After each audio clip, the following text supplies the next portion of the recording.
Le premier cours, il y a le premier cours. Voilà, envoyez de nouveau les cours. Alors, il y a une question ici, oui. Je croyais qu'à la messe, l'Ancien Testament qui était lu n'avait rien à voir avec l'Évangile. Je me suis aperçu dimanche dernier, finalement, il y a plein de... Mais il faut chercher.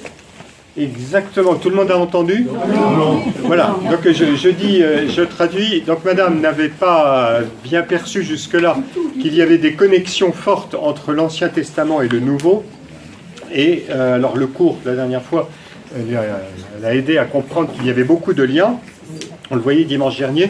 Vous savez que un des aspects de la réforme du Concile de Vatican II, de la réforme liturgique, il y a eu beaucoup de choses, souvent mal comprises, parce qu'on a retenu ce qui n'avait pas fonctionné, ce qui avait été surtout mal mis en œuvre. En réalité, c'est une réforme qui est très riche et qui a repris notamment des éléments repris aux liturgies de l'époque des pères de l'Église ou du Moyen-Âge. Hein.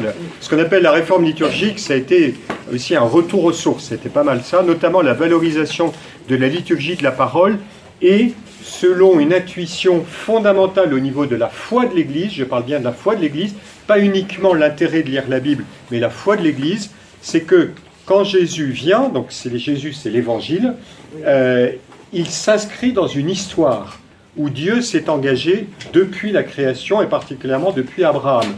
Si on n'a plus cette vision historique, on est, alors je caricature énormément, mais on est un petit peu soit comme une philosophie, soit comme l'islam, avec l'idée d'un Dieu qui parle de façon verticale, c'est à prendre ou à laisser, mais ça laisse l'homme très démuni par rapport à son histoire, par rapport à ses difficultés. Or, Dieu se révèle sauveur, il accompagne une histoire. Dieu se révèle dans une histoire. C'est la grande conviction des pères de l'Église qui commentent l'Ancien Testament, non pas parce qu'on y trouve des exemples pour parler du Nouveau, mais parce qu'ils voient que Dieu s'est engagé dans cette histoire.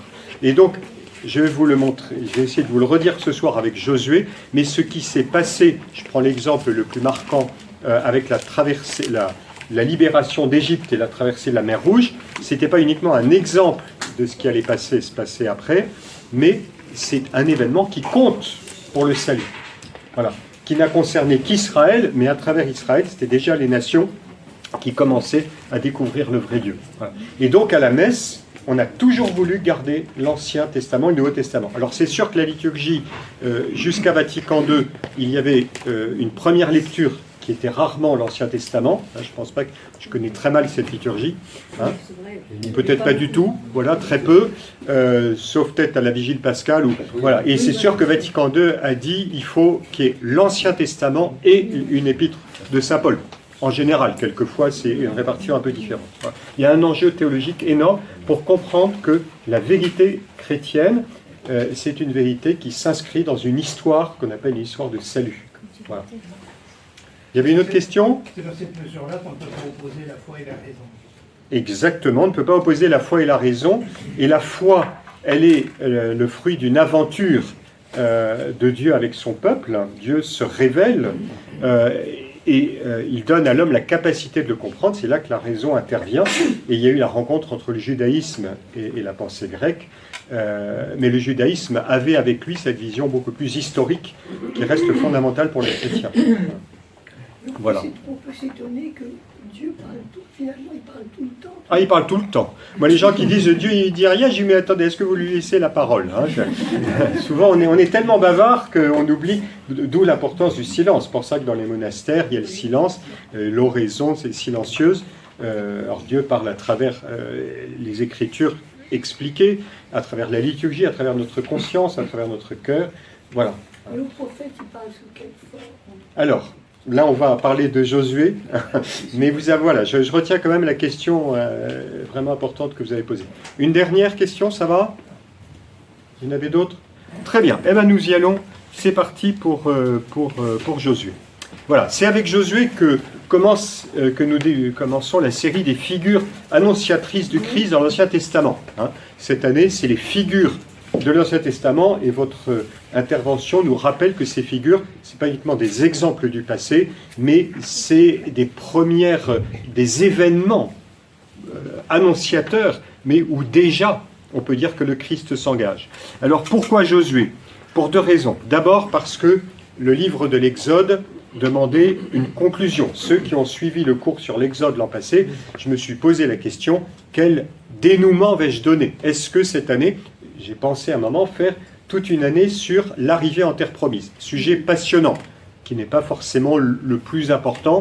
Bon, je me suis dit, est-ce qu'on passe aux prophètes? Et puis j'ai finalement, les figures dans l'Ancien Testament, c'est une bonne manière de montrer la continuité avec l'Exode, mais c'est bien Josué qui conclut l'histoire de l'Exode, comme je vais vous le montrer tout à l'heure.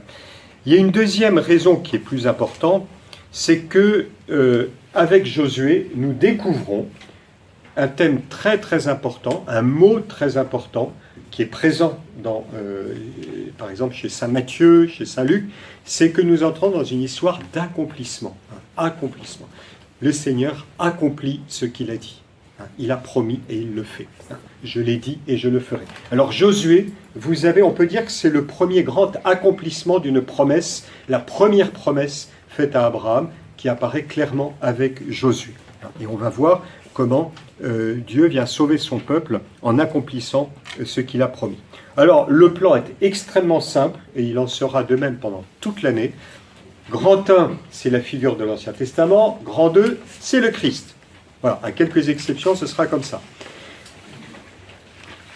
Le plan est trompeur, ou plutôt la répartition des masses est trompeuse. Vous avez vu que le numéro 1, ça fait 2 pages et demie. Le numéro 2, ça fait une demi-page. Mais le numéro 2 sur le Christ ne fait que recueillir ce qui était déjà contenu dans l'Ancien Testament. Donc, en découvrant Josué, il y a un travail que je vous laisserai faire, que je n'ai pas formalisé dans la feuille, dire, mais là, il y a peut-être quelque chose où c'est le Christ déjà qui est en train d'agir. Le Verbe de Dieu qui est en train d'agir. Il y a déjà quelque chose du Christ. Selon le principe théologique qui est donné dans l'Évangile selon saint Luc, quand Jésus est avec les disciples d'Emmaüs, il regarde dans l'Ancien Testament tout ce qui le concernait. Donc vous allez faire comme les disciples d'Emmaüs, on va découvrir Josué, vous dire, mais ça, peut-être que ça concerne Jésus. Et ça, peut-être que ça le concerne aussi. Ah, ça, peut-être moins. Vous voyez? Voilà, et c'est là que vous entrez dans l'intelligence des Écritures. Tout d'abord, Josué, chef d'Israël, donc je regarderai la personne de Josué, et dans un deuxième temps, la question de l'événement qui accompagne Josué, la traversée de la mer et la prise de Jéricho, la conquête du pays. Voilà, tout d'abord Josué, chef d'Israël. La vie de Josué s'inscrit dans la suite de celle de Moïse. Alors ceux qui ont suivi le cours l'an passé se souviennent bien, on a beaucoup parlé de Moïse. Ceux qui ne l'ont pas suivi, je pense que vous connaissez déjà bien Moïse et que ça vous donnera l'occasion de le découvrir encore davantage. C'est vraiment la grande figure importante de l'Ancien Testament avec Abraham. Voilà. Josué, on ne le comprend que, on peut dire, dans l'ombre de Moïse. Il est désigné dès le premier verset comme l'auxiliaire de Moïse. Vous voyez, Josué 1, verset 1. Voilà, si vous ouvrez le livre de Josué, vous tombez sur, après la mort de Moïse, serviteur du Seigneur, le Seigneur parla à Josué, fils de Nun, l'auxiliaire de Moïse. Voilà, ça le définit, ça permet de comprendre ce qui va se jouer. Josué est mis à part par Moïse, il l'accompagne dans la tente de la rencontre. Vous savez que la tente de la rencontre, c'est là que le Seigneur venait pour les grandes décisions qui concernaient la vie du peuple. Donc Josué est associé à Moïse, et c'est lui que Moïse désigne comme successeur. Il lui impose les mains, selon un geste biblique qui est connu, l'imposition des mains. Il transmet son autorité et son esprit. Et puis, quand on lit son histoire, j'espère que vous avez eu le temps de le faire, sinon vous pourrez le faire après, on voit Josué qui accomplit des exploits qui évoquent ceux de son maître. Il y a de nombreuses actions de Josué qui se réfèrent à celles de Moïse. La mission de Josué est décrite finalement comme un double de celle de Moïse. Et parmi les points de contact entre les deux personnages, on peut dire que le plus important, c'est la promesse du Seigneur, qui lui dit « Je serai avec toi comme j'ai été avec Moïse ». Je serai avec toi, c'est-à-dire que ça fait de Moïse un médiateur. Vous vous souvenez, au buisson ardent. Moïse qui a un peu peur, qui ne sait pas trop, c'est-à-dire je serai avec toi. C'est une expression très forte. Je serai avec toi, il y a l'idée d'une communion. Petite parenthèse méthodologique, dans le Nouveau Testament, quand Jésus appelle les 12, il les fit venir à lui pour qu'ils soient avec lui. Être avec. Donc l'idée de la médiation, on la retrouvera dans le Nouveau Testament. Voilà. Et le peuple l'a bien compris, et on voit bien l'importance pour Moïse de la réponse du peuple. Moïse est solidaire du peuple. Eh bien, le peuple qui a accepté de suivre Moïse va accepter de suivre Josué. De même que nous avons obéi en toutes choses à Moïse, de même nous t'obéirons. Vous voyez ce système de parallèle qui fonctionne. Il faut ajouter cependant que Josué n'est pas le seul successeur de Moïse. Il ne reçoit pas toutes ses prérogatives, comme celle du sacerdoce. Il y a d'autres personnages, comme Aaron par exemple, qui vont recevoir une part de la mission de Moïse. Moïse est un personnage unique et inégalé dans toute l'histoire d'Israël. Il faut bien le comprendre. Pour comprendre le peuple d'Israël, pour comprendre la mission d'Israël, il faut voir le rôle tout à fait à part de Moïse, tout à fait unique. Il n'empêche que Josué, qui, comme je viens de vous le dire, va agir dans la continuité de Moïse, il agit selon un rôle bien défini. Et quel est ce rôle? C'est de faire entrer le peuple d'Israël sur la terre promise par Dieu. Voilà, la grande mission de Josué, ça va être de faire passer Israël du désert à la terre promise.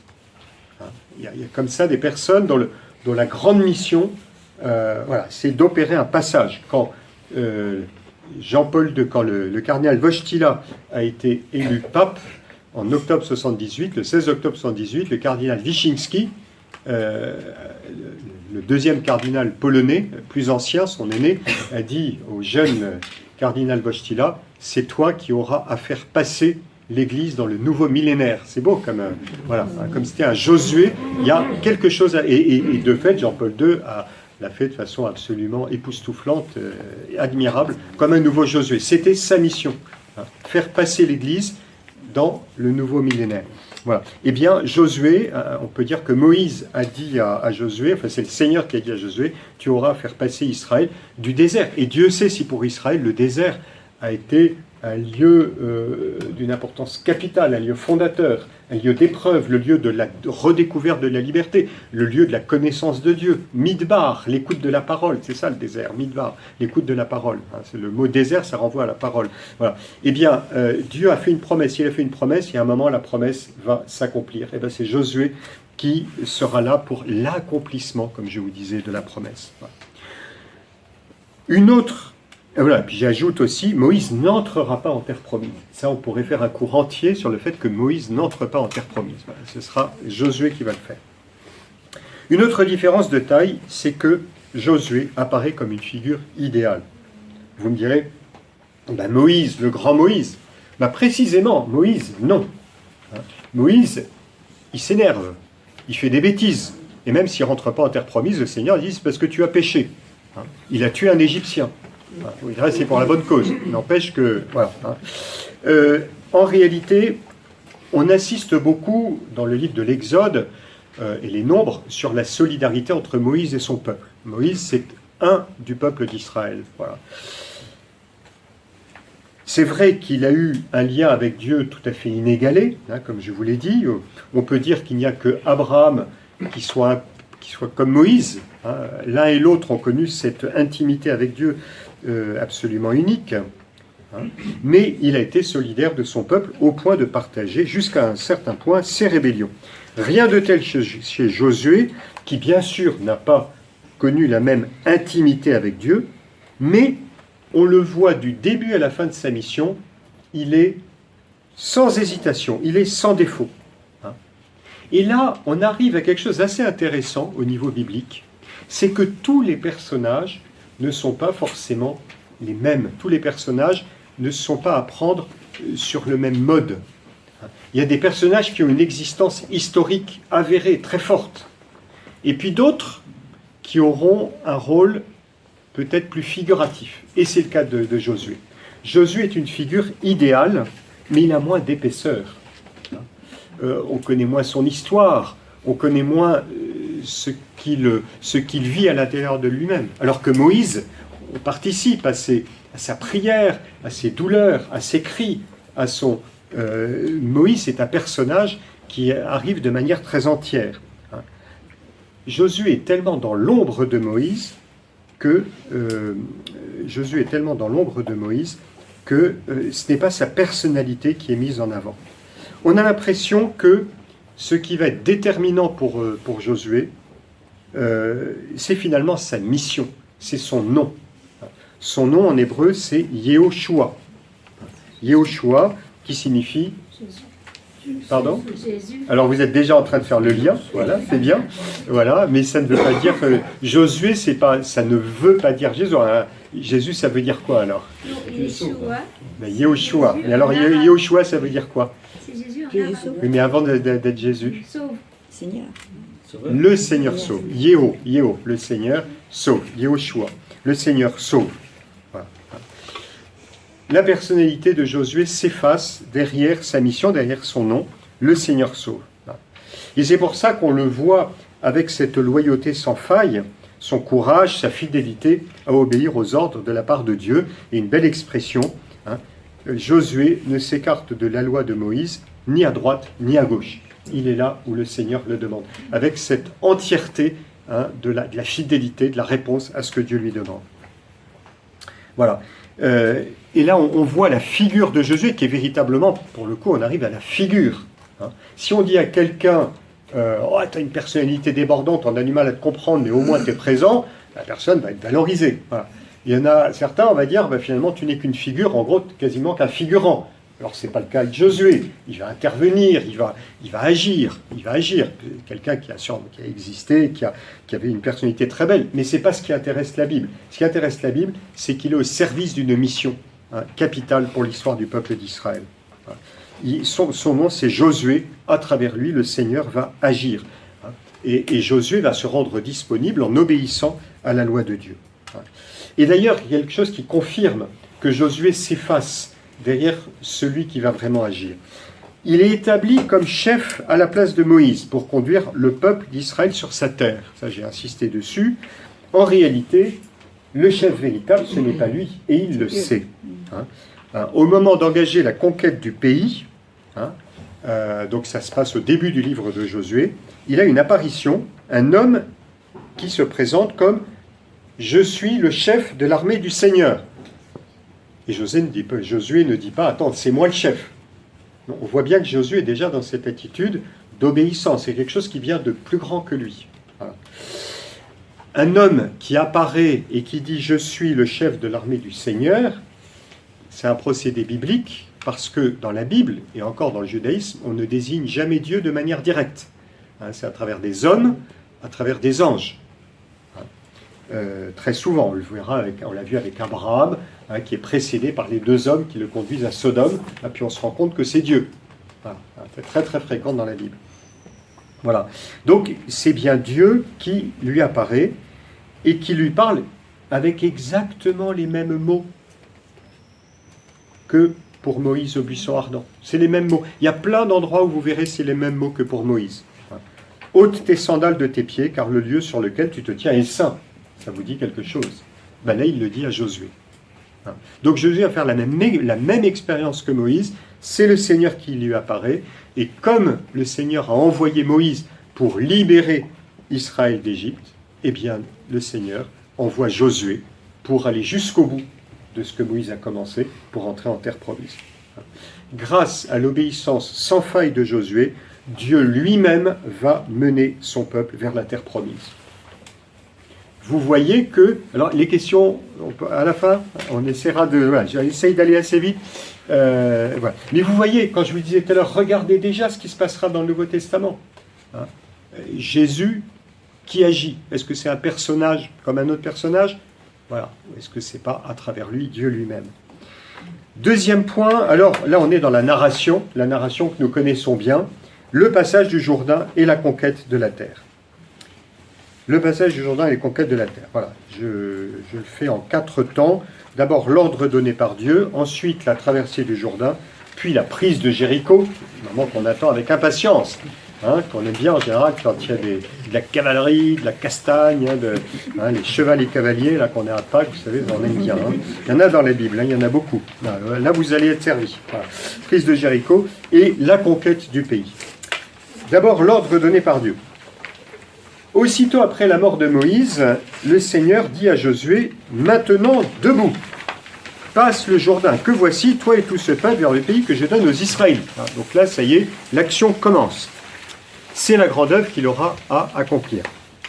Une étape essentielle de l'histoire sainte. Il s'agit rien de moins que de l'accomplissement de la promesse faite par Dieu aux patriarches de vivre sur la terre qu'il leur donnerait en pays de Canaan. Vous vous souvenez que quand Dieu a appelé Abraham, il lui a dit qu'il serait une bénédiction pour tous les peuples de la terre et qu'il le conduirait sur une terre où il s'établirait, lui et sa descendance, pour que cette bénédiction puisse prendre corps. Donc, cette promesse faite aux patriarches de recevoir une terre, la terre de Canaan, Dieu ne dit pas d'ailleurs « je vais te donner la terre de Canaan ». Parce que Dieu ne chosifie pas les choses, le pays. Il dit la terre que je te donnerai. Donc c'est Canaan, mais Canaan ne vaut que parce que Dieu l'a donné à Israël. Voilà. Donc Dieu l'a promis aux patriarches et de fait, Abraham s'est installé sur la terre de Canaan. Il a acheté la grotte de Macpéla pour y mettre les tombes, ce qui veut dire c'est une sorte de lien indissoluble avec le lieu quand il y a les tombes, la tombe d'Abraham et la tombe de Sarah. Mais il faut reconnaître que cette promesse de donner une terre où on peut vivre, ceux qui n'ont pas de terre, ceux qui sont exilés, savent que la terre, ça veut dire quelque chose. Un pays, ça veut dire quelque chose. Quand Dieu promet de donner un pays, c'est une promesse qui veut dire quelque chose. Or, cette promesse de donner un pays, elle ne s'est que partiellement réalisée. Il y a eu Isaac, qui a vraiment séjourné en Terre Sainte, en terre de Canaan, on en parle très peu dans la Bible, mais il y a eu Jacob, et à partir de Jacob, Jacob lui-même a fini sa vie en Égypte, et les 12 fils de Jacob se sont installés en Égypte. Et il s'est passé 430 ans. Donc l'histoire du peuple d'Israël, au moment de Moïse, elle s'est passée loin de la terre. Il n'y aura guère eu que Abraham à la fin de sa vie, Isaac et Jacob dans la première partie de sa vie, qui auront vu la promesse se réaliser. Donc il y a une attente. Avec Josué, la promesse se réalise. Vous voyez qu'il y a de la continuité dans la Bible, que la question de la fidélité est quelque chose de capital. Je dis un petit mot sur la question de la terre. Dans l'Ancien Testament, la terre a un rôle théologique fondamental. Ça, je viens de vous en parler. On ne peut pas vivre si on n'a pas de terre, si on ne peut pas poser les pieds. Les étudiants qui arrivent à Paris, leur grande difficulté, c'est d'arriver à trouver une chambre. Quelquefois, c'est une petite chambre de 8 mètres carrés. Mais on est heureux d'avoir un endroit où on peut poser les pieds, on ferme la porte, on est chez soi. Voilà. C'est une problématique très existentielle, très humaine, mais la Bible passe à travers ces réalités-là. Quelle est la condition pour pouvoir être en relation avec Dieu? C'est de savoir où poser les pieds. Sinon, on sera toujours... Dieu nous dira des choses formidables, mais on dira, mais où est-ce que je vais manger ce soir? Qu'est-ce que je vais faire? Toute la perspective biblique, jusqu'à très très tard, associe la vie spirituelle avec la vie sur la terre. On ne parle de la résurrection et de la vie éternelle que assez tardivement dans l'histoire biblique. Il y a déjà des prophètes qui en disent quelques mots au moment de l'exil, mais la vie avec Dieu, je serai avec toi, ça veut dire il y aura bien un lieu où tu pourras vivre. Et le psaume 116 le dit, on peut vivre je vivrai en présence du Seigneur sur la terre des vivants. Il faut le prendre au sens très concret. Alors, notre réaction de chrétien, notre réaction pieuse, qui a réagi à une époque où on ne parlait que de l'horizon terrestre, on disait mais non, il y a les réalités spirituelles. Très bien, mais on va quelquefois un peu vite en besogne. On oublie qu'on peut dire ça parce que nous, on a la chance d'avoir un endroit où poser nos pieds. Or, la Bible prend l'humanité telle qu'elle est. Et l'Ancien Testament, question de la terre, une question fondamentale, une question théologique fondamentale. La terre, entrer dans la terre de la promesse, c'est avoir le moyen de vivre avec Dieu. Je rendrai grâce au Seigneur sur la terre des vivants, un psaume 116, qui est un psaume qui annonce la résurrection, mais on parle bien de la terre des vivants. La terre est un don d'alliance, un cadeau que Dieu fait comme signe de l'alliance. Dans le désert, Dieu a fait alliance avec Israël. Je fais alliance avec toi. Normalement, quand il y a un mariage, il y a des cadeaux. Voilà. Eh bien, quelle est la dot pour Israël? Ça va être la terre. Dieu, voilà le cadeau d'alliance que je te fais. Mais, de même que la terre a été donnée par Dieu à Israël, donc c'est un don, c'est pas en tant que tel une possession purement matérielle, et la relation avec Dieu est engagée, et bien de même, Dieu demande à Israël d'obéir à la loi pour garder la terre. Si Israël n'obéit pas à la loi, c'est-à-dire si il oublie l'alliance, il perdra sa terre. Une possession conditionnelle de la terre. Dieu donne un certain nombre de consignes à Israël en disant « Cette terre, je te la donne pour que tu puisses rendre gloire à Dieu. » Et de fait, c'est là qu'il y aura l'arche d'alliance, c'est là qu'il y aura un temple. Mais ça suppose que tu vives dans l'obéissance, dans la fidélité à ce que je t'ai demandé. Et la désobéissance d'Israël fait qu'un jour ou l'autre, comme l'annonçaient les prophètes, ça devait les conduire à perdre cette terre. Et quand ils se sont trouvés, les Israélites se sont retrouvés exilés à Babylone, les prophètes ont dit, il y a eu cette désobéissance, il dit c'est une raison de l'exil, il y a une désobéissance par rapport à la loi, par rapport à Dieu, et donc le fruit amer en a été l'exil. Donc au retour en terre promise, en terre de Canaan, les Israélites se sont dépêchés de constituer la loi de Moïse, la Torah, d'y obéir de façon beaucoup plus rigoureuse. Voilà. Josué le sait bien, il a reçu la mission de la part de Dieu, il a reçu la mission de Moïse, et il sait qu'il est là pour accomplir cette mission d'obéissance à Dieu, et que ça passe par l'obéissance à la loi. Aussitôt après la traversée du fleuve, une fois qu'ils sont sur la terre promise, eh bien, la première chose que fait Josué, c'est de lire l'intégralité de la loi de Moïse. On peut dire les 5 livres du Pentateuque, vous me direz, ils n'étaient pas encore écrits, mais on veut dire le noyau de la Torah. Il n'y eut pas un mot de tout ce que Moïse avait ordonné qui ne fut lu par Josué en présence de toute l'assemblée d'Israël. Donc il n'est pas simplement un conquérant qui dit maintenant la terre est à nous et on veut faire ce qu'on veut. Non, la première chose qu'on fait, c'est de se mettre à l'écoute du Seigneur. Il nous donne cette terre. Comment pouvoir vivre dans cette terre? Eh bien, en obéissant à la parole du Seigneur. Voilà. Théologiquement, c'est très très important. Le lien entre la terre et l'obéissance à la loi.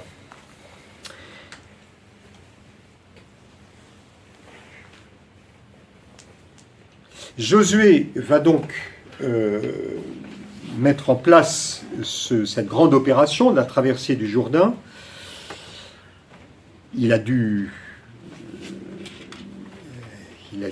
faire la traversée déjà de la mer Morte quand il était tout jeune, de la mer Rouge, pardon. Donc il voit comment les choses peuvent se faire. Et comme Moïse, eh bien, il va engager le peuple dans cette traversée du Jourdain. Alors, je passe tous les détails narratifs qui sont importants, mais on ne peut pas nous arrêter sur tous. Il commence par envoyer des espions pour explorer le pays, puis il met le peuple d'Israël en place pour traverser le Jourdain, comme Moïse l'a fait pour traverser la mer Rouge. Pour Moïse, il s'agissait de quitter une terre de servitude pour rentrer dans le désert, la terre de l'Exode. Avec Josué, il s'agit de quitter le désert pour entrer dans une terre donnée par Dieu. Voilà. Donc, il y a bien un passage qui va s'opérer, passage de la mer Rouge, passage du Jourdain, d'une terre à l'autre. Donc on peut mettre les deux figures en parallèle, d'une terre à l'autre en passant à travers l'eau. Mais il y a des différences. La première différence, c'est quitter la terre de servitude pour l'un, et l'autre, c'est entrer dans la terre donnée par Dieu. Entre les deux, c'était le désert. Une deuxième différence, et qui compte aussi dans l'histoire de Josué. On peut faire un parallèle, comme je vous l'ai dit, entre la traversée du Jourdain et la traversée de la mer. La traversée des eaux comme une étape décisive. On franchit une frontière. Les eaux constituent une frontière. On franchit une frontière.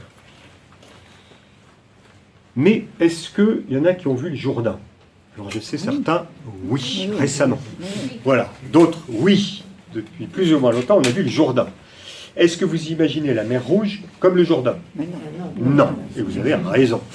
Parce que ça devait être beaucoup plus immense. Et même si probablement il y avait des marécages, etc. Mais le récit biblique, on imagine une mer très grandiose.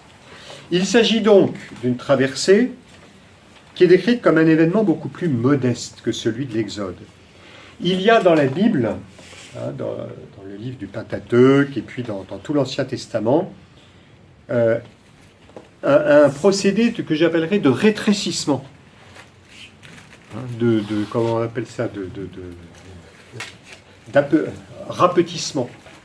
Ça va comme terme? Rapetissement. Tout le monde voit ce que je veux dire. Merci à vous. Voilà. À mesure qu'on avance dans la Bible, en particulier ce qui concerne le don de la loi. Dans le livre d'Isaïe, on dit « la loi vient de Sion ». En réalité, la loi a été donnée sur quelle montagne? Sinaï, l'Horeb, grande montagne fumante, au milieu des éclairs, montagne fumante, comme dit le psaume. Et bien là, la Torah est donnée de Sion. Sion, c'est une petite montagne. La montagne de Sion, les montagnes l'entourent. Donc ce n'est pas la plus grande montagne. De la même manière, Dieu a donné la loi à Moïse dans les éclairs et le tonnerre. Quand il parlera à Élie, ce sera au même endroit, le mont Horeb, mais ce sera dans la voix d'un fin silence. Vous voyez? Eh bien, il en va de même pour Israël. Dieu agit de façon forte, à main puissante et à bras étendus, comme dit l'Exode. Dieu agit avec force, d'une certaine manière, pour casser le cours de l'histoire, pour casser le cours de l'histoire quand elle va vers la mort. Donc Dieu agit de façon très forte, et une fois que Dieu est intervenu, il va continuer d'intervenir, mais de telle sorte que le peuple puisse se laisser toucher à l'intérieur, puisse entrer dans le processus. Que ce ne soit pas simplement une action puissante de Dieu, mais que ce soit une action qui atteigne le cœur de l'homme. Et tous ces procédés de rétrécissement, la grande montagne et la petite montagne de Sion, les éclairs et la voix du fin silence, la grande mer et le petit fleuve, tout ça, ça montre que Dieu agit dans l'histoire. Quand on parlait de l'histoire tout à l'heure, on aurait pu dire, si on n'avait pas cette vision historique, Dieu a donné la loi au Sinaï, point barre, ça y est, il y a la loi, maintenant tu te débrouilles avec. Oui, mais le peuple d'Israël se tenait à distance. C'était dur pour Israël d'entendre la voix de Dieu. Il disait à Moïse, si le Seigneur pouvait ne pas parler, parce que c'est insupportable. C'est horrible de parler de Dieu comme ça, mais c'est ce que dit le peuple. Mais il y a tout un cheminement dans lequel petit à petit le peuple va, comme dit saint Irénée, il y a une accoutumance. Il emploie le terme, il y a une accoutumance. Vous devinez comment cette histoire nous prépare à l'incarnation, où la voix de Dieu finalement se fera entendre dans un petit enfant, dans le petit gémissement d'un bébé dans les bras de sa maman à Bethléem. Ça a commencé, on peut dire, à la mer Morte, la traversée de la mer Rouge, puis la traversée du Jourdain, ce rétrécissement. Dieu se fait proche et permet à l'homme de prendre le rythme et de s'y mettre à son tour. C'est d'un point de vue narratif, c'est très important dans la Bible, mais théologiquement, ça veut dire quelque chose, et spirituellement, bien sûr. Et là, on voit bien comment, dans le cadre davantage à la mesure de l'homme, que la traversée de la mer Rouge, là c'est la traversée du Jourdain, on voit que les Israélites semblent moins perdus qu'ils ne l'étaient dans le cadre grandiose de la mer Rouge. Souvenez-vous, Ceux qui ont suivi le cours l'an passé, vous connaissez le texte de l'Exode. Il disait, on ne veut pas quitter l'Égypte, on a peur. Puis il y avait les grandes murailles de mer, et Moïse qui disait, suivez, pas la peine, taisez-vous, vous n'avez qu'à suivre. Enfin, on sentait que c'était violent, que c'était dur. Pour eux, c'était trop grand. Hein. Et ils étaient encore abrutis par l'esclavage. Hein. On a beaucoup insisté dessus l'an passé. Ils avaient encore la mentalité d'esclaves, incapables de prendre des initiatives. Hein. C'était une humanité esclave, une humanité écrasée. Hein. Et bien maintenant, on va avoir ce parallèle qui est tout à fait voulu. Hein. Traverser des eaux, les eaux vont se séparer, pareil, hein, pour passer à pied sec. Mais là, c'était Moïse qui, avec son bâton, avait dû séparer les eaux et le peuple avait, si on peut dire, passivement suivi. Là, cette fois-ci, les flots ne se séparent que quand les prêtres qui portent l'arche posent les pieds au milieu du fleuve. Donc cette fois-ci, le peuple d'Israël est partie prenante. Il est partie prenante. Il n'est pas passif. Hein. Il a enfin trouvé sa place. Il y a des quantités d'autres détails. À la sortie d'Égypte, on décrit les Israélites comme un peuple, hein, comme une horde. Hein, le chaos de hurlements sauvages. J'aime beaucoup cette expression, le chaos de hurlements sauvages qu'on entend dans le désert. Ça, ce sont les Israélites qui viennent d'être libérés d'Égypte. Un chaos de hurlements sauvages. Des esclaves fugitifs, évidemment. Cette fois-ci, il s'agit d'une grandiose procession liturgique. Voilà. Je ne sais pas comment c'est dans votre paroisse, j'espère que ce n'est pas un chaos de hurlements sauvages. Non. Servant d'hôtel un peu excité ou un chant un peu trop tonique ou je ne sais pas quoi. Hein. Voilà. Mais évidemment, le chaos de hurlements sauvages, c'était une expression de cette déshumanisation du peuple d'esclaves à peine libérés. Là, il y a eu 40 ans de cheminement où Israël a appris à écouter la voix de Dieu. 40 ans de retraite spirituelle, ça finit par transformer son personnage. Voilà. Là, maintenant, le Seigneur... C'est là qu'on voit comment, quand le Seigneur intervient, il valorise la personne. Il lui donne toute sa pleine participation. Voilà, magnifique. Le peuple d'Israël est dans une grande procession liturgique. Alors ça, c'est un point très important. Il y a quelque chose de liturgie dans l'entrée en terre promise. C'est une liturgie. C'est une liturgie. Une grandiose procession liturgique. Alors nous arrivons à la prise de Jéricho. Enfin, vous dites, toi, il dit la liturgie, mais les chaos de hurlements sauvages, là, ça va donner. Hein, prise de Jéricho en fin de l'action. Hein. Eh bien non, la prise de Jéricho n'est pas un western. Hein, même s'il s'agit de passer de l'est à l'ouest, ce n'est pas un western. Hein.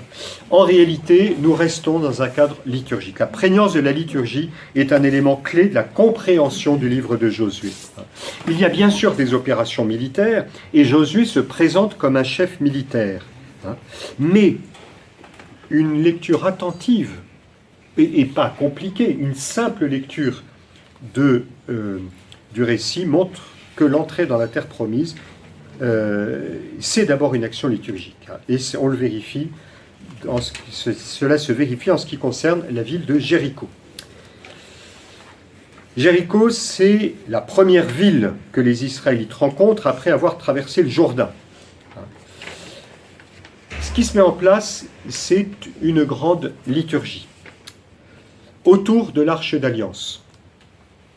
Le peuple va marcher autour de la ville pendant 7 jours, en suivant 7 prêtres qui sonneront de la trompe.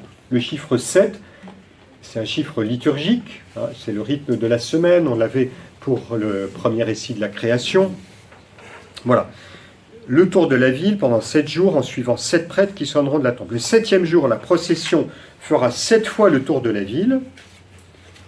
Et le 7e jour, alors c'est sûr qu'il est dit au peuple, il faut que tu pousseras le cri de guerre et tu monteras à l'assaut, mais vous verrez que ça tient en 2 ou 3 versets. La liturgie, elle tient dans tout le chapitre. Donc, les murailles s'effondrent, le peuple pousse le cri de guerre, il monte à l'assaut, mais on ne parle pas de bataille, on parle des murs qui se sont effondrés, on parle de la ville qui est livrée au pouvoir des Israélites. Les murailles s'effondrent et le peuple n'a qu'à s'emparer de la ville. Alors, je vais faire un petit détour par l'archéologie. Ce n'est pas trop l'habitude, Je sais que ça peut en décevoir quelques-uns, mais vous savez qu'il faut beaucoup se méfier de l'idée que l'archéologie confirmerait ce que dit la Bible. En réalité, l'archéologie, c'est un domaine particulier, la Bible, c'est un autre domaine. Quand il y a des concordances, tant mieux, mais la Bible ne dépend pas de ce que dit l'archéologie. C'est beaucoup plus compliqué que ça. Je ne sais pas s'il y a des archéologues parmi vous, des scientifiques, mais un scientifique, il aime bien travailler sans qu'on lui dise quel est le résultat qu'il faut qu'il trouve. Voilà, l'archéologue, il cherche et il trouve des choses. Alors ensuite, ça pourra nous éclairer ou pas. Une petite parenthèse sur la question de l'archéologie. On a employé le terme d'archéologie biblique. C'est un terme qui n'est pas tout à fait juste. Il y a de l'archéologie des pays de la Bible. Ben oui, on a un archéologue parmi nous. C'était les protestants qui voulaient absolument montrer au XIXe siècle que la Bible disait vrai, qu'il va mettre ensuite au service des biblistes. Les biblistes diront, bah là, ça peut être intéressant, là, mais on ne confond pas les disciplines. Ça, c'est très, très important. Très, très important. Je dis ça parce que je sais qu'il y a quelquefois des enthousiastes, et ça y est, on a trouvé la preuve que, ouais, mais si à un autre endroit, l'archéologie dit, bah, désolé, mais on n'a rien trouvé, alors il y a tout qui s'écroule. Il y a bien des domaines de la Bible, on n'a aucun élément archéologique. Voilà, donc il faut être très, très prudent. Toujours est-il que pour Jéricho, voilà comment les choses se sont présentées. La chronologie traditionnelle place l'arrivée des Israélites en terre promise autour de l'an 1200 avant Jésus-Christ. Une autre chronologie la place autour de l'an 1400-1450.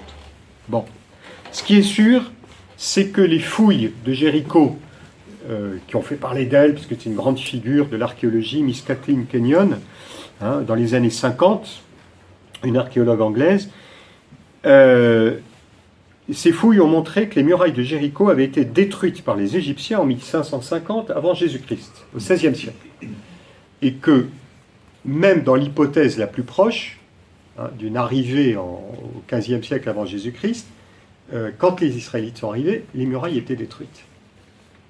Alors, voilà, je casse peut-être un imaginaire ou un mythe, mais c'est la réalité. Et il vaut mieux savoir comment comprendre les choses plutôt que se dire, ah ben zut, il nous casse la baraque. En l'occurrence, il s'agit de murailles qui sont cassées. Pas moi qui les casse. Voilà. En fait, alors, je vous rassure, il y a bien des passages dans la Bible où on parle de bataille et on pense que historiquement il y a une chose et que l'archéologie pourra montrer que c'était bien le cas. Voilà, d'accord. Notamment les batailles autour de Jérusalem, on a quelques traces des constructions des murailles, des destructions. Donc il y a bien des endroits où ça peut se vérifier. Mais là, en l'occurrence, les murailles étaient détruites. La Bible nous dit, le Seigneur dit dans le texte biblique, je livre entre tes mains Jéricho. Je livre entre tes mains Jéricho. Et on a bien vu que Josué était au service du Seigneur lui-même qui allait intervenir. C'est par l'action de Dieu et non par celle d'Israël, ni même de Josué, que s'accomplit la promesse de la possession de la terre. C'est Dieu qui donne à Israël la terre. Et Israël ne peut pas dire « nous avons conquis Jéricho, nous avons conquis la terre ». Israël a reçu cette terre. Et les murailles qui s'effondrent disent bien « ce n'est pas toi qui as agi ». Oui. Alors, ça laisse la question énorme des descriptions guerrières qu'il y a dans le livre de Josué. C'est le dernier point que je voudrais voir avec vous. La conquête du pays. Le livre de Josué compte les récits parmi les plus violents de la Bible. Alors, c'est vrai, en même temps, au début, quand je ne lisais pas beaucoup la Bible, j'avais entendu ça, puis j'ai découvert des récits quelquefois bien plus épouvantables encore dans d'autres livres bibliques. Malheureusement, la violence est très très présente. Dans le livre de Josué, il y a des actions guerrières de conquête. Dieu demande à Josué de conquérir le pays, et à plusieurs reprises, il lui ordonne d'exterminer tous les habitants des villes conquises. C'est assez épouvantable. Voilà, tu extermineras tous les habitants des villes que tu auras prises. Jéricho est voué à l'anathème, tous les êtres vivants, hommes et animaux, sont passés au fil de l'épée. Mais, vous l'avez bien compris, d'après ce que je vous ai expliqué, qu'il s'agit d'une vision idéalisée de la réalité.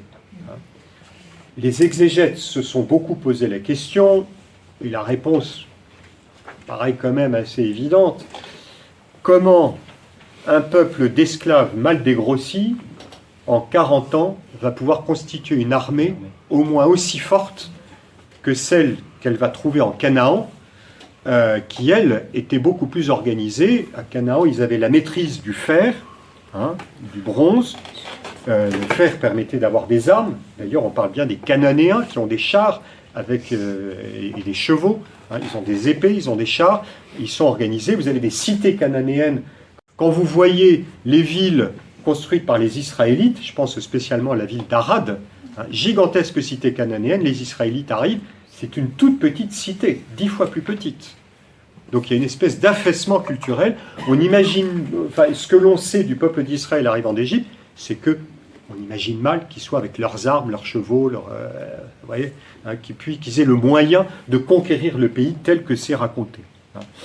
Il est fort probable qu'il y ait une projection, comme cela arrive très souvent dans la Bible, d'une époque royale. On va idéaliser l'époque de Josué, mais en racontant des événements qui, pour le coup, ont eu lieu à l'époque royale, c'est-à-dire quelques siècles plus tard. Un élément historique intéressant, dont témoigne la Bible, c'est que quand on lit le livre de Josué, on a l'impression que tous les païens ils sont ratiboisés, ils n'existent plus. Tu livreras la ville à l'anathème, conquiert toutes les villes et il supprime tous les païens. Vous avez un autre livre biblique, ça répond un peu à la question que vous posiez, une autre question qu'on posait pendant le dîner, un autre livre biblique qui est le livre des Juges, qui historiquement est probablement plus proche de la réalité. Dans le livre des Juges, on voit que les païens ils sont toujours là, que les Cananéens sont toujours là, et que Israël a dû apprendre à vivre au milieu de populations païennes qui n'ont pas été exterminées. Donc l'extermination des peuples dont parle le livre de Josué, ça a été des batailles bien postérieures, qui permettent de dire, voilà, prise de possession du pays de façon radicale, mais la réalité historique, il est peu probable que cela ait été ça a passé de cette manière. Le livre de Josué raconte, on connaît l'histoire de Samson, on connaît l'histoire de Jephthé, c'est toujours, il y a Israël qui est plutôt dans les collines à garder les moutons, les Cananéens qui sont dans les plaines à cultiver le blé, et il y a eu l'apprentissage de cette cohabitation difficile. D'ailleurs, le Seigneur avait dit à Abraham, je te donnerai ce pays avec les Amorites, les Hittites, les Jébuséens, etc. Il avait bien dit à Abraham que le peuple d'Israël serait avec les autres peuples, qu'il ne serait pas seul. Donc, ça nous éclaire ensuite beaucoup sur les problèmes qu'il y a eu dans la suite dans la Bible, et on peut dire encore après. Voilà. Alors, voilà, toujours eu des populations cananéennes, et en Israël, une cohabitation, la phrase est une petite erreur, une cohabitation qui n'a jamais cessé. Alors, il n'est pas question de contester la réalité historique de l'arrivée du peuple d'Israël en terre de Canaan. Ce qui est plus contestable, c'est le récit qui en est fait. En fait, on retrouve quelque chose que je vous ai dit chaque année depuis que je vous parle de l'Ancien Testament, c'est qu'il y a bien un substrat historique, il y a bien une histoire, la Bible nous renvoie à une histoire, mais cette histoire est une histoire interprétée. Elle est nécessairement interprétée. Elle est toujours interprétée. Alors, à certains moments, on va faire des récits historiques qui veulent être au plus près de la réalité. C'est notre vision moderne de l'histoire. Et heureusement, il y a des historiens aujourd'hui qui arrivent à dire les choses au plus près de la réalité. Mais déjà, même l'histoire moderne, un historien ne peut s'empêcher d'avoir son vocabulaire, ses choix, ses catégories. Voilà. Alors, encore plus dans la Bible, qui ne prétend pas faire de l'histoire, mais montrer comment Dieu se révèle. Et donc, certains livres bibliques ont été l'objet d'un travail, d'une recherche, pour l'histoire d'Abraham. Personnellement, je crois tout à fait qu'Abraham a existé. Pour moi, ça ne pose aucun problème. Qu'il ait été appelé par Dieu. Mais il y a des quantités de choses dans l'histoire d'Abraham. historiquement, ça ne tient pas. Quand on parle des chameaux, vous savez de l'histoire les Ismaélites qui emmènent le petit-fils d'Abraham, là, Joseph, en captivité. À l'époque d'Abraham, le chameau n'était pas domestiqué. Hein. Donc l'utilisation des chameaux, c'est beaucoup plus tardif. Ça date du Xe siècle. Abraham, c'est 19e siècle. Donc on voit bien qu'il y a une réécriture plus tardive. Donc ce que je vous dis là, il ne faut pas que vous reveniez chez vous en disant « Le père Lépralli nous a complètement cassé la maison, il ne reste plus rien ». Non, il reste une histoire, mais c'est une histoire qui est interprétée. C'est ça la Bible. Donc sortons des débats, est-ce que la Bible dit vrai ou elle dit faux? Ce n'est pas le problème. La Bible, elle dit vrai au sens où elle traduit la parole de Dieu qui s'est révélée dans un peuple, dans le peuple d'Israël. Mais le peuple d'Israël, il y a à la fois l'événement et la compréhension et l'expression et le texte biblique qui a sa valeur aussi en lui-même. Voilà, donc il y a des indications historiques. Par exemple, je pense à un autre événement historique, la ville de Hatzor qui est brûlée par Josué. Hein, donc on se place à une époque, on a retrouvé, le récit biblique dit que la ville de Hatzor, qui est au nord d'Israël, disparaît sous un grand incendie, et on a retrouvé des traces d'incendie, hein, probablement de cette époque. Donc ça montre bien qu'il y a des éléments historiques tout à fait possibles, hein, probables. Les archéologues vont dire, là, voilà, on peut dater de l'époque de Josué cet incendie, et là, voilà. Mais comme la problématique de l'auteur de Josué, c'est de refondre dans une grande vision de Dieu donne la terre à Israël, et cette terre, elle va lui être donnée de manière totale, avec ses visions totales du livre de Josué, un peu idéalisées, eh bien, on a ces récits très violents, notamment la question de l'extermination des païens, qui exprime une réalité religieuse. Hein. Tout doit être consacré au Seigneur sans mélange. Hein. Il ne s'agit pas en tant que tel de détruire des vaincus, pour dire ils ont perdu, ils vont être exterminés, mais de présenter à Dieu un pays pur de tout élément hétérogène, hein, comme les sacrifices offerts au temple. Au temple, on offre des sacrifices, on brûle tout ce qui doit brûler, tout ce qui doit disparaître. Donc c'est une vision, je veux dire encore une fois, très liturgique des choses. La pureté d'Israël, voilà. C'est la vision du livre de Josué. Celle du livre des Juges sera très différente, hein, plus proche, hein, d'une réalité assez complexe. Voilà. Alors, j'arrive à la deuxième partie, au moment où je devrais terminer, mais je vais être beaucoup plus rapide, et je pense que ce lien figuratif de la figure avec Jésus, vous l'avez fait par vous-même. Premier point, l'histoire de Jésus, c'est l'histoire d'un accomplissement.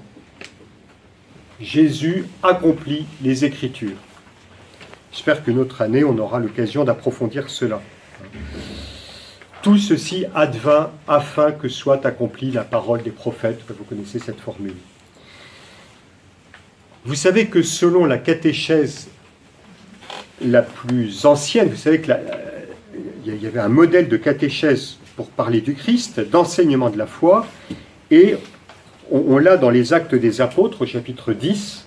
On commençait l'itinéraire de Jésus avec le baptême de Jean, son ministère en Galilée, sa mort et sa résurrection. Baptême de Jean comme point de départ. La grande mission de Jésus, c'est le baptême de Jean. L'évangile le plus ancien, c'est celui de saint Marc, il commence avec le baptême de Jean. Précisément, le baptême de Jean, enfin de Jésus par Jean, il a lieu à l'endroit même promis. Donc quand Jésus rejoint Jean à cet endroit-là, il va se retrouver à l'endroit où Israël est entré en terre promise. Le baptême de Jean, c'était un baptême de confession des péchés. Ils avaient été infidèles à la loi, eh bien, ils sortaient provisoirement de la terre, puisqu'ils allaient du côté du désert, pour rentrer de nouveau en terre promise. C'est ça le baptême. C'est entrer de nouveau en terre promise. Les Juifs arrivaient de l'ouest du Jourdain, vous voyez la carte, il n'y a pas de carte comme dans les classes de catéchisme, il y avait les grandes cartes, il faudra que je vienne avec. Vous voyez la carte, la Palestine au temps de Jésus. C'est amusant dans le terme de Palestine. Palestine, ça veut dire la Philistie. Voilà. Donc, l'évangile, encore une parenthèse, l'évangile de saint Matthieu emploie 3 fois, il parle du pays à 3 reprises, il emploie le terme d'Israël. mais on s'est habitué dans l'Église à employer le terme de Palestine. Vous devinez que tout ça, ça ressort aujourd'hui avec des questions politiques très compliquées. Voilà. Donc on parle du territoire d'Israël. Les Juifs quittaient la terre d'Israël, qui était à l'ouest, le Jourdain était à l'est, ils rejoignaient la rive est. Il faut lire Saint Jean, qui donne les indications géographiques. C'est souvent Saint Jean qui est le plus précis au niveau chronologique et géographique. Ils étaient du côté du désert, ils écoutaient Jean-Baptiste, qui les appelait à obéir à la loi, à changer de vie. Vous vous souvenez, Jean